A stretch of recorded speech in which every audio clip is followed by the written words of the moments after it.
Hi guys, ഈ കാണുന്ന വെള്ളച്ചാട്ടത്തിൻ്റെ ഒരു പ്രത്യേകതയുണ്ട്. ഇതിനെ 5 കുഴി എരുമേലി എന്നാണ് അറിയപ്പെടുന്നത്. പണ്ട് പഞ്ചപാണ്ഡവർ വന്ന് കുളിച്ച സമയത്ത് 5 കുഴി ഉണ്ടായെന്ന് കേൾക്കുന്നുണ്ട്. പക്ഷേ അത് ഈ വെള്ളമില്ലാത്ത സമയത്ത് നമുക്ക് കാണാനും പറ്റുമെന്ന് പറയുന്നുണ്ട്. ഇതിനൊരു പ്രത്യേകത എന്താണെന്ന് വെച്ചാൽ ഇതിനകത്തൊരു അമ്പലമുണ്ട്. അങ്ങോട്ടാണ് നമ്മളിപ്പോൾ പോകുന്നത്. നമ്മൾ പതിയെ അമ്പലത്തിനകത്തോട്ട് കയറി. പക്ഷെ ഒരു കാര്യമുണ്ട്, ആ ഇരിക്കുന്ന ചേട്ടൻ കണ്ടോ? ആ ചേട്ടൻ പറഞ്ഞ് അമ്പലത്തിനകത്തുള്ള വിഷ്വൽസ് ഒന്നും എടുക്കാൻ പാടില്ല. കുഴപ്പമില്ല, നമുക്ക് ബാക്കിയുള്ള വിഷ്വൽസ് കാണാമല്ലോ.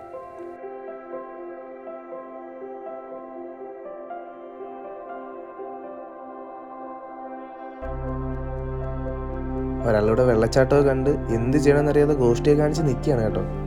എന്തായാലും ഈ വെള്ളച്ചാട്ടത്തിന് നടുക്ക് അമ്പലം കൂടി ആയപ്പം സംഭവം കളറായി. ഒരാളിവിടെ തകർക്കാൻ തുടങ്ങിയിട്ടുണ്ട് കേട്ടോ. എന്തായാലും അവളിനി ഇതിന് തിരിച്ചു കയറുമെന്ന് നോക്കണ്ട. ഫാമിലി ആയിട്ട് വരുന്നവർക്കും കപ്പിളായിട്ട് വരുന്നവർക്കും എൻജോയ് ചെയ്യാൻ പറ്റിയ സ്ഥലമാണ്. അതില്ലാതെ വരുന്നത് ഇതേപോലെ തലയും ചൊറിഞ്ഞ് നിൽക്കാവുന്നതുമാണ്. ഞങ്ങളെല്ലാവരും നല്ലപോലെ എൻജോയ് ചെയ്തു. എന്തായാലും പോവാണ്. പാച്ചനെ വശപ്പടിച്ച് തുടങ്ങിയിട്ടുണ്ട്. എനിക്കും ബൈ ബൈ.